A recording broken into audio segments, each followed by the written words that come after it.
tenemos que hablar de la próxima mesa, del Congreso, la próxima mesa legislativa, precisamente, ¿no? Esta legislatura se ha extendido de manera extraordinaria hasta el 8 de julio. Sin embargo, luego de esto se va a tener que elegir una nueva mesa directiva. Ya muchos nombres se vocean, muchas bancadas empiezan a buscar alianzas, y para eso hemos invitado al doctor César Delgado Güemes, experto en Derecho Parlamentario y abogado constitucionalista. Muy buenos días, doctor Delgado. Muy buenos días.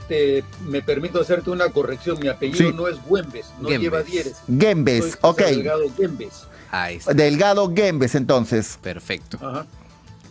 Sí, coméntenos, ¿qué perspectivas hay respecto a la conformación de la nueva mesa directiva del Congreso?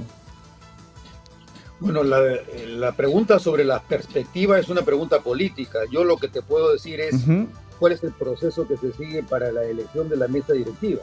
En este caso, el reglamento prevé que las listas se deben presentar con 24 horas de anticipación a la fecha en la que se convoca la elección. Las elecciones se realizan los días 26 de julio de cada año de manera regular. Por lo tanto, el día 25 de julio, 24 horas antes de la hora convocada, deberían haberse presentado las listas para competir en el proceso. Luego de haberse presentado las listas, el siguiente paso va a ser la publicación de las mismas. Se publican y el día en que se debe realizar la elección ganará la lista que gane con la mayoría absoluta, es decir, con 66 votos. Si en la primera vuelta no se alcanzan los 66 votos, se deben pasar a segunda vuelta entre las dos listas con mayor cantidad de sufragios emitidos a su favor. Entonces el proceso se va a definir o en primera vuelta o en segunda vuelta, dependiendo de la cantidad de votos que se alcance. Ahora, doctor Delgado Güemes, ¿existe la posibilidad de la reelección o sí o sí tienen que ser otros congresistas? Con relación también a la bancada que representan, ¿hay algún límite de cantidad de congresistas que representan una bancada que puedan estar en la mesa directiva? ¿Cuál es el panorama en ese sentido? Bueno, todo va a depender del número de puestos que hay en la mesa directiva. Es un presidente y 3 vicepresidentes, entonces son 4 puestos. Los diferentes grupos parlamentarios pueden participar de manera libre, mientras que sean un grupo. En este caso estamos hablando de 12 grupos parlamentarios de los 9 que originalmente llegaron al Congreso en las elecciones del año 2021. Entonces, de las 12 agrupaciones, cualquiera de ellas puede postular a sus candidatos. Pueden haber alianzas, naturalmente, como ya ha ocurrido y como viene ocurriendo, y a partir de las alianzas que se generen, competirán con el número de votos que cada una de ellas tenga. Y con relación a la reelección, doctor Delgado Güemes. Bueno, no hay prohibición para la reelección, por lo tanto la señora Mari Carmen Alba podría postular, no hay prohibición. Correcto. Ahora, en cuanto al tema de los no agrupados, el voto que tienen los congresistas no agrupados tiene la misma validez, en todo caso, que cualquiera de las bancadas que va a someter su escrutinio. Claro, porque cada congresista tiene derecho a un voto. La limitación es en cuanto a la presentación de listas. Las listas deben presentarse por grupos parlamentarios. Los no agrupados pueden suscribir cualquiera de las listas que se propongan, pero no tienen la iniciativa para proponer por sí mismos. Tiene que ser a través de una agrupación parlamentaria. Y en la actualidad, ¿cuántos congresistas no agrupados existen en la conformación del Congreso, del Poder Legislativo? Son 5 que están como no agrupados. Todos los demás pertenecen a alguna agrupación. Algunos pertenecen a un grupo de 5, otros de 10, otros de 7, de 14, 16, y el número de congresistas con el grupo de Fuerza Popular tiene 24, que es el que actualmente tiene mayor cantidad de miembros. Ahora, con relación a las candidaturas, ¿no?, a las personas que van a postular a la mesa directiva, ¿hay algún límite con relación a al número de agrupaciones o en todo caso también hay un mínimo para poder hacerlo, y en caso no lo hagan en las fechas establecidas o estipuladas como límite, ¿hay alguna especie de sanción o simplemente quedan las que lo hicieron antes de la fecha pactada? No, el límite es simplemente la presentación de listas hasta el día 25 de julio, 24 horas antes de la fecha convocada. No hay ningún tipo de sanción si es que los congresistas agrupados o no agrupados no participan en el proceso de postulación. Cada agrupación es libre de presentar sus propias listas. Me imagino que lo regular será que entre las diferentes agrupaciones se conformen alianzas para poder postular. Según pareciera, por ejemplo, hay un pedido de Alianza para el Progreso de que sea quien presida la mesa directiva. Son opciones, pero todavía no hay nada definido. Hay que esperar a que se presenten las listas el día 25 de julio, o sea, dentro de un mes. Claro. Ahora, este es un contexto bastante particular, un contexto, si bien es cierto, usted es abogado constitucionalista, el contexto es bastante político, ¿no? ¿Qué perfil debería tener un próximo o próxima presidente o presidenta de la mesa directiva del Congreso? ¿Cuál debería ser el perfil tanto profesional como político, quizá? Bueno, en cuanto al perfil que usualmente tiene quien preside el Congreso, depende de la tradición a la que se pertenezca. La tradición, por ejemplo, que nace en Europa, principalmente en Europa insular, es decir, en Inglaterra, la tradición es que debe ser presidente del Congreso una persona que tenga una ascendencia respecto de su propio partido y de los demás partidos, con dos características principales. Primero, el mejor conocimiento que se tenga sobre los procesos parlamentarios, y el segundo, cierta garantía de imparcialidad. Esa es la tradición, digamos, inglesa, no la anglosajona, porque en Estados Unidos la tradición es muy diferente. La tradición es fundamentalmente quién es el que tiene la mayoría, y esto ocurre igualmente en muchos otros países. En el Perú la tradición no ha sido precisamente la del Reino Unido, sino la tradición vinculada a la pertenencia a una agrupación política con la mayor cantidad de votos, independientemente del mayor o menor conocimiento o experiencia que se tenga en materia parlamentaria. Y lo que va a prevalecer va a ser la cantidad de votos que se llegue a conseguir. Lo demás será un proceso de aprendizaje que empieza desde que se asume la presidencia del Congreso hasta que se culmina. Es decir, el principal problema que tiene cualquier congresista que asume un puesto en la mesa directiva es que solamente tendrá un año para aprender y para desempeñarse. Luego de vencido ese año, la experiencia se pierde, porque la lógica habría sido que los puestos directivos en el Congreso, para que la institución tenga mayores niveles de estabilidad y de predecibilidad, se requeriría que los puestos de la mesa directiva duraran la integridad del periodo, es decir, 5 años.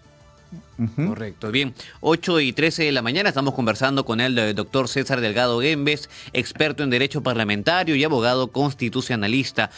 Vamos a cambiar un poquito el tema, doctor Delgado Guembes, y también hablar sobre los diferentes cambios y modificaciones que se están realizando en el Congreso con relación a la Constitución. ¿Hay algún peligro, hay algún riesgo con relación a ello? Porque se habla de que no queremos cambio de la Asamblea, no queremos una Asamblea Constituyente, no queremos un cambio de Constitución, sin embargo, se están haciendo ya algunas modificaciones.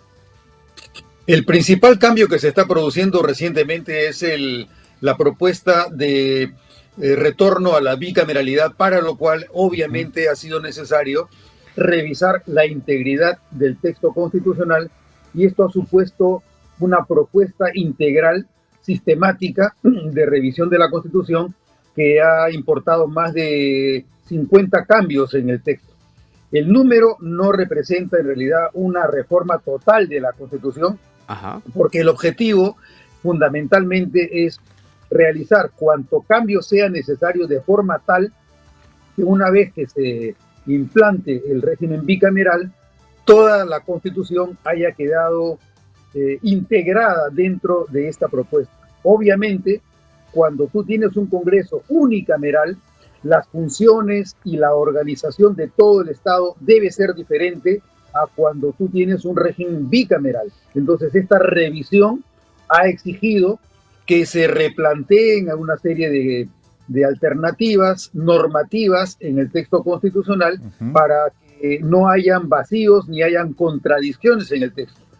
El número de artículos reformados, modificados, enmendados o cambiados es en realidad irrelevante. Lo que cuenta es que son cambios que permitirán que dentro del texto constitucional se mantengan ciertos niveles de consistencia normativa. No es cuestión de que porque haya mayor o menor cantidad de artículos reformados se haya realizado o no se haya realizado una reforma total de la Constitución. Esta no es una reforma total de la Constitución, es una reforma parcial que permitiría el retorno a la bicameralidad, para lo cual se han hecho todos los cambios necesarios, de manera que las referencias a las competencias del Congreso se entiendan que son referencias a un Congreso bicameral, obviamente con 2 cámaras, Senado y diputados. Ahora, pero hay algunos expertos, precisamente constitucionalistas, que ponen en una balanza entre haber ido a una asamblea constituyente y generar una nueva constitución y estos cambios constitucionales que se han dado, ¿no? ¿Qué hubiera sido lo más óptimo en realidad para el país? Es decir, la pregunta es si es que las alternativas son entre Asamblea Constituyente... Exactamente. O todos los cambios que se han dado a la Constitución. Son 53 artículos prácticamente que se han cambiado. Lo reitero una vez más. El número de artículos no significa una reforma total de la Constitución. Simplemente es la necesidad de ajustar el texto constitucional para producir un cambio central en la Constitución, que es el bicameralismo. No es lo mismo una reforma total de la Constitución que una reforma parcial como ocurre con el bicameralismo.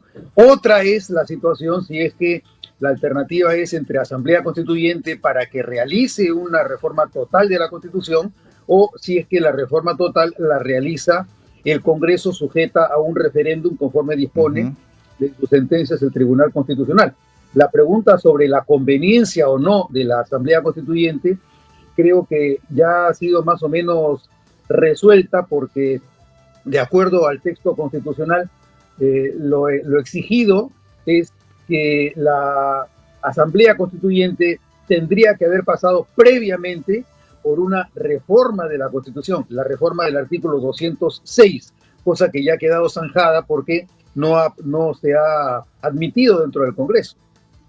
Ahora, doctor Delgado Guembes, también se habla de una especie de autobeneficio con relación a la modificación de los artículos 99 y 82, con relación a la facultad que tendría el Congreso de poder remover del cargo, por ejemplo, a los jefes del OMPE, del RENIEC, y en el caso del artículo 82, que eliminaría la autonomía del Contralor. ¿Cuáles son los riesgos que implican estas modificaciones en estos artículos? Bueno, para empezar, salvo el caso del Contralor, ¿no? Pero en el caso de la inclusión en el artículo 99 de las autoridades del sistema electoral, esto puede tener una relación coyuntural con las referencias que han habido recientemente a las imputaciones de fraude y al reconocimiento que las autoridades del Jurado Nacional de Elecciones o de la OMPE o del RENIEC no están incluidas dentro de los procesos de acusación constitucional, que es una prerrogativa. Sin embargo, lo que hay que aclarar es que, para empezar, el artículo 99 lo que hace es recortar lo que existió en la Constitución del año 1979, en la cual el número de altos funcionarios a los que se podía acusar constitucionalmente con esta prerrogativa era muchísimo más amplio. Más bien, la Constitución del año 1993 recortó el número de altos funcionarios susceptibles de utilizar la prerrogativa. Entonces, no se trata, en principio, desde el punto de vista meramente institucional, de un mayor empoderamiento del Congreso respecto de ciertas autoridades de naturaleza electoral. No, más bien, de lo que se trata es un retorno a parámetros históricos dentro de nuestro sistema constitucional. Ahora, si desde el punto de vista coyuntural esto tiene o no una explicación con las imputaciones del supuesto fraude que se habría cometido en las elecciones del año 2021, esto pudiera explicar desde el punto de vista político que se haga ese cambio. Sin embargo, todo va a depender siempre de cuál es la correlación de fuerzas en los futuros procesos políticos en el Perú, porque los procesos de acusación constitucional generalmente tienen una motivación u orientación política. Si el número de congresistas que favorece al Ejecutivo es superior que lo que actualmente tenemos, es decir, un Congreso con un grupo de mayorías que son contrarias al Poder Ejecutivo, obviamente la correlación va a afectar el sistema electoral, pero todo va a depender de lo que ocurra en el futuro, no de lo que ocurra ahora. Eso es una cosa totalmente incierta y depende fundamentalmente de las preferencias del electorado en cada proceso electoral. No depende de lo que conste o de lo que no conste en la Constitución. Puede ser una pregunta política, doctor Delgado Guembes, pero la figura de la doctora Gladys Echaíz se va configurando como una posible próxima presidenta de la mesa directiva del Congreso. ¿Cuál es su opinión al respecto? Mi opinión es que si tiene el número de votos, lo logrará. Si no tiene el número de votos, no lo será. Y si es que la postulan a ella o postulan a cualquier otro congresista, es totalmente válido. Yo no tengo ninguna opinión contraria ni favorable a que sea cualquier congresista, sea la señora Gladys Echaíz o sea cualquier otro congresista.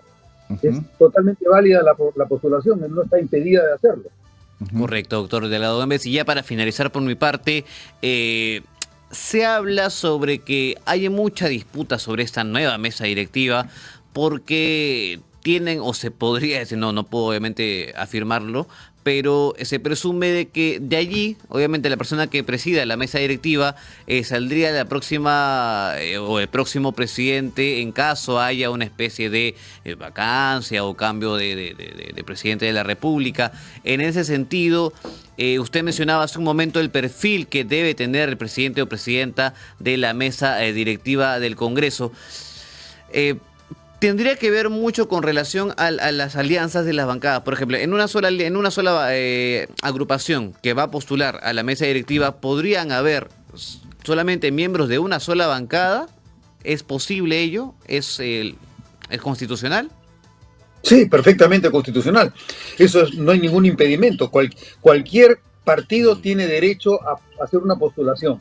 El resultado va a depender del número de votos. De votos, claro. Y si es que resultara que debido a un proceso de vacancia o debido a un proceso de acusación constitucional, tanto el señor presidente de la República como la señora vicepresidenta resultaran vacados, suspendidos, destituidos o inhabilitados, obviamente sería el próximo presidente del Congreso quien tendría que reemplazarlo temporalmente, luego de lo cual tendría que convocar a elecciones presidenciales, no generales, presidenciales.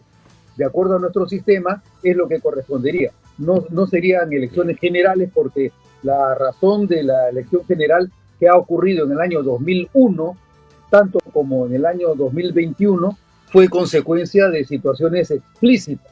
En el año 2001, porque hubo una situación generalizada de desgaste, de inestabilidad y de colapso del régimen, y en el año 2021 porque era un proceso que ya había sido previamente convocado por el señor Martín Vizcarra de acuerdo a la legislación electoral vigente. No es que cada vez que se vaque a un presidente sea necesaria la convocatoria de elecciones generales. Es decir, solo se convoca a elecciones presidenciales, no se convoca a elecciones parlamentarias cuando ocurre una vacancia presidencial. Bien, doctor César Delgado Guembes, experto en Derecho Parlamentario y abogado constitucionalista. Muchísimas gracias, de verdad, totalmente detallada toda la información con relación al Poder Legislativo. Que tenga un buen día. Buen día también, hasta luego. Gracias.